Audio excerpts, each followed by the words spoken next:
So as the U.S. military surges forces into the Middle East, President Trump just issued a warning to Iran. Make a deal or we attack.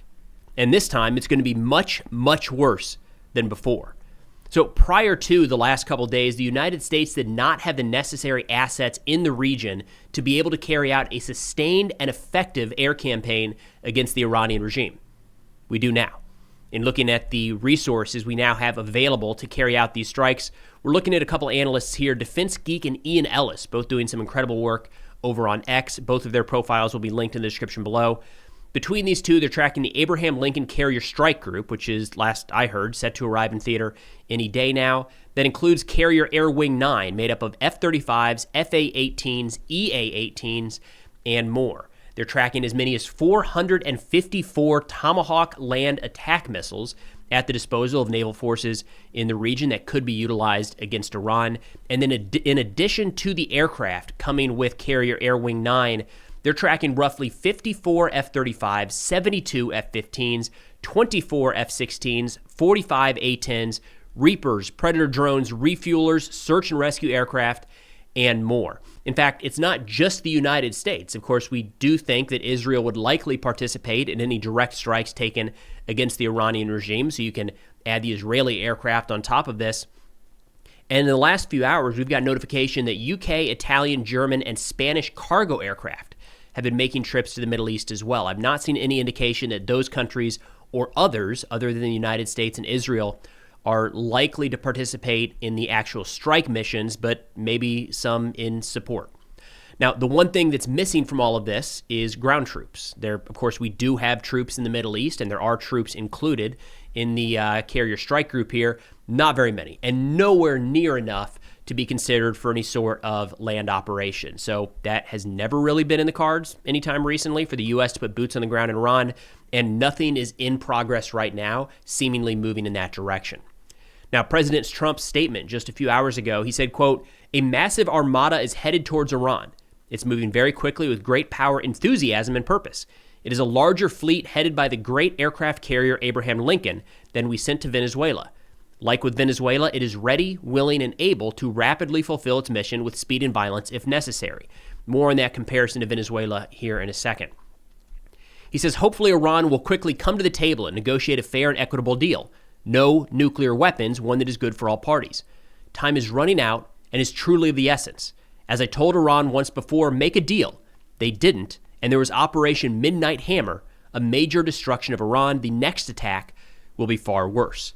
Now, the Iranians have already responded to this in a couple different manners. Their mission to the United Nations issued a statement saying, quote, "Last time the United States blundered into wars in Afghanistan and Iraq, it squandered over $7 trillion and lost more than 7,000 American lives. Iran stands ready for dialogue based on mutual respect and interests, but if pushed, it will defend itself and respond like never before." And Iran is holding a strong line there, saying they are ready and willing to defend themselves. The foreign minister as well issued a statement saying there are currently no negotiations ongoing with Washington, but messages are being exchanged. They said any limited American attack will be met with an appropriate response, adding that our priority is not negotiations with Washington, but full readiness to defend our country. Now, if we go back to June, what led to, or the days leading up to the 12-day war between Israel and Iran, and subsequently the U.S. strike on the Iranian nuclear facilities under Operation Midnight Hammer, there was a lot of this back and forth, and this is your last chance. You have to negotiate now. And strangely, we got the same response from Iran, where they said, we're not even talking to these people. What are they talking about? There are not ongoing negotiations. There was a severance in those communications leading up to the attacks. It's not clear if that's what's happening here, but it is following a pretty similar trajectory. In terms of what the United States is demanding, we've seen a bit of a shift here from anything to do with the protests and or regime change, and more focused on kind of the traditional U.S. asks around the nuclear program. Axios quoted U.S. officials saying that the deal would have to include the removal of all enriched uranium from Iran, a cap on Iran's stockpile of long-range missiles, a change in Iran's policy of supporting proxies in the region, and a ban on independent uranium enrichment in the country. I'm going to veer off into a personal opinion at this point. The problem are not these policies. The problem is the Iranian regime. So this is the same stuff that President Trump has tried to negotiate in this term. He tried to negotiate in his previous term. It's the same areas that previous administrations have tried to hammer as well, whether it's Bush, Obama, Biden. Like, everybody is talking about these things. No nuclear program, right? The no more support for the proxies in the region. They keep doing all of those things, despite the economic pressure and despite the recent U.S. strikes against their nuclear infrastructure. I would argue that the issue is not these policies or the framework of these deals.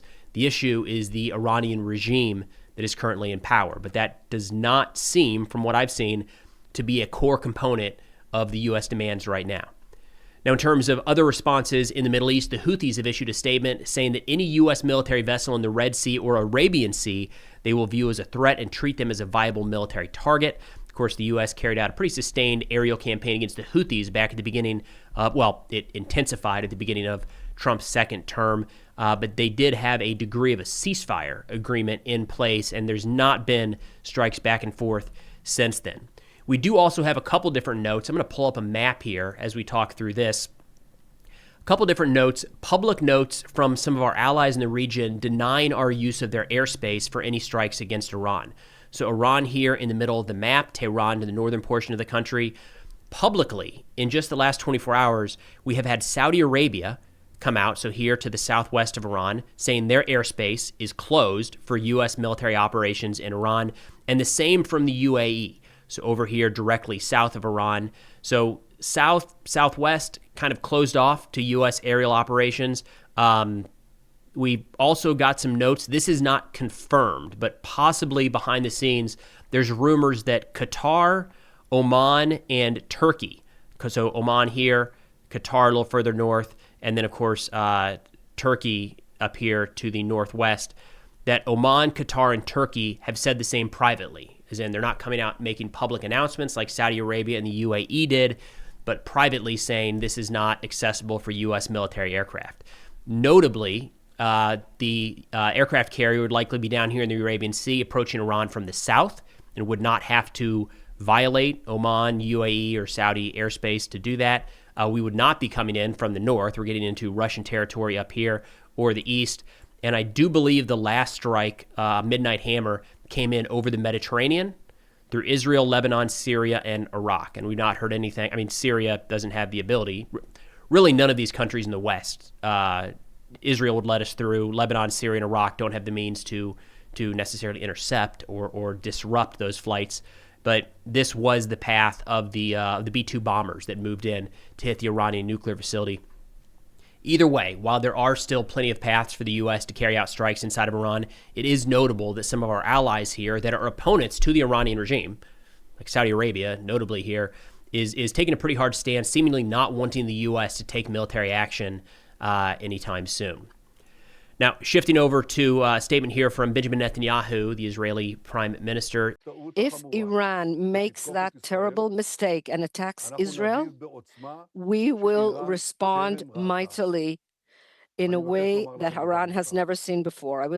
So again, all indications are that Israel would be lining up with the United States, likely involved in these series of strikes in some way, shape, or form. Now, when we're looking at the military options kind of on the table at this point, the most obvious one would be strikes against the regime leadership, missile, and nuclear facilities. Very similar to what Israel carried out during the 12-day war, and then, of course, the U.S. involvement at the end of that under Operation Midnight Hammer. The challenge there is it didn't do anything really during the 12-day war. I mean, we're having the same issues. Look, the negotiating points are the exact same now, right? A cap on nuclear material, handing over their enriched uranium and not supporting the proxies.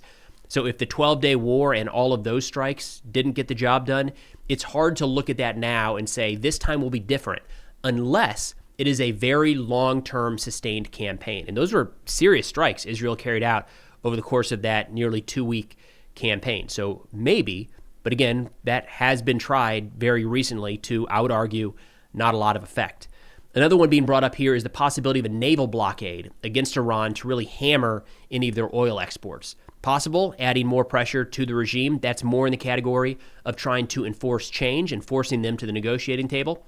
The last one here, again, the comparison with Venezuela, is the possibility that the United States may move assets into the region and try to carry out that same decapitation type operation, moving into Iran and either killing or capturing some of the senior IRGC officials, maybe Khamenei himself, and kind of light regime change, if you will. I don't even know what we're calling what happened down in Venezuela, but the same idea, taking out some of the senior leadership, simply removing them, and it allows for some stability to maintain in the country.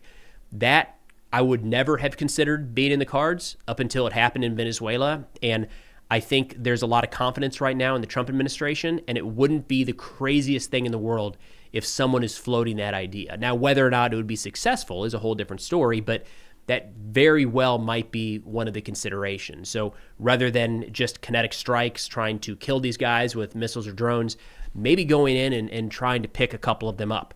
I think that's probably the least likely option at this point, but nevertheless, it's something to keep in mind. Now, in terms of what is happening in Iran right now, it's pretty notable that a lot of the conversation has shifted from helping the protesters. Of course, we had President Trump just a few weeks ago saying stick with it, and more on that here in a second, and more now to these negotiations around the nuclear program. We did get a pretty strange clip that I'll play here in a second from CNN reporting on the streets in Tehran, talking about what is happening there right now. Let's give that a quick watch, and we'll come back and talk about it. Iran's leadership is sending a very strong and defiant message to the United States and specifically, of course, to the Trump administration. You could see it here on this gigantic poster on Revolution Square in central Tehran. The message on this massive poster is, if you sow the wind, you will reap the whirlwind. Obviously meaning if the United States attacks Iran, Iran will retaliate in a massive way, which could, of course, lead to a major military confrontation between the United States and Iran. And that's also something that's on the minds of many of the people that we've been speaking to here as well. I'm not sure what to say. I think they're all collaborating with one another against the interest of the Iranian people. I don't think Trump dares to attack. He's more bluffing. All this, of course, comes as President Trump weighs his options on what to do next. The U.S. has pulled together a substantial military force here in this region, but the Iranians also say they've replenished their stockpiles of ballistic missiles and are ready to hit back hard anytime. Now, of course, all this comes in the wake of those large protests that happened here in Iran in the early part of January. And when you're out on the streets here, you can see that there are people who are still traumatized by what happened then. There were a lot of people out there in the streets when I had to leave home. I don't know what to say, but the situation was very bad. Now that the internet connection is restored, we only now know that so many were killed. So the weird thing there is, I mean, they've got official CNN cameras there on the ground recording, at the regime's discretion is the best way to put it. There's not a lot of independent media running around Iran that doesn't have the regime's approval. Where did they just show up now? Like, we're missing so much footage, especially from January 8th and 9th. And there's been so many reports that we're going to get into here in a second on the incredible brutality and the scale of the killings by the Iranian regime. So if CNN was in country, that means they were not reporting on that. They were not able to report on that. I don't know. This comes across as, unfortunately, some media that is kind of what Iran wants to let out, if that makes sense. And it's a little bit frustrating to see this. I'm not sure. Maybe CNN led with some disclaimers here about exactly what they were going to be showing and what they're not going to be showing. But look, we've got a lot of other evidence coming out right now showing that the scale and the scope of the crackdown has been historic in a bad way. Iran International reported that following a speech by Khamenei on January 9th, phrases such as victory through terror and fight them until there is no sedition were used in briefings and discussions among senior IRGC commanders. They say more than 36,500 Iranians were killed by security forces during the January 8th and 9th crackdown on nationwide protests, making it the deadliest two-day protest massacre in history, according to documents reviewed by Iran International's editorial board. 36,500 is the high side that I'm seeing right now. That is hard to comprehend. But they're not just making this up. They're citing their sources here. They say their editorial board can confirm the death toll after reviewing newly obtained classified documents, field reports, and accounts from medical staff, witnesses, and victims' families. They say in a report presented on January 21st to the Iranian Parliament's National Security and Foreign Policy Committee, the number of those killed was listed as at least 27,500. Staggering numbers for a protest. This is the government cracking down on their own people. The New York Times published a piece titled "How Iran Crushed a Citizen Uprising with Lethal Force," and I'll have this linked in the description below. It goes into some pretty shocking detail on firsthand accounts of what was seen across the country. They say on January 9th, Khamenei ordered the Supreme National Security Council to crush the protests by any means necessary. It's according to 2 Iranian officials briefed on the Ayatollah's directive. Security forces were deployed with orders to shoot and to show no mercy, the officials said. The death toll surged. The Times has verified videos of security forces opening fire on protesters in at least 19 different cities in at least 6 different neighborhoods in Tehran.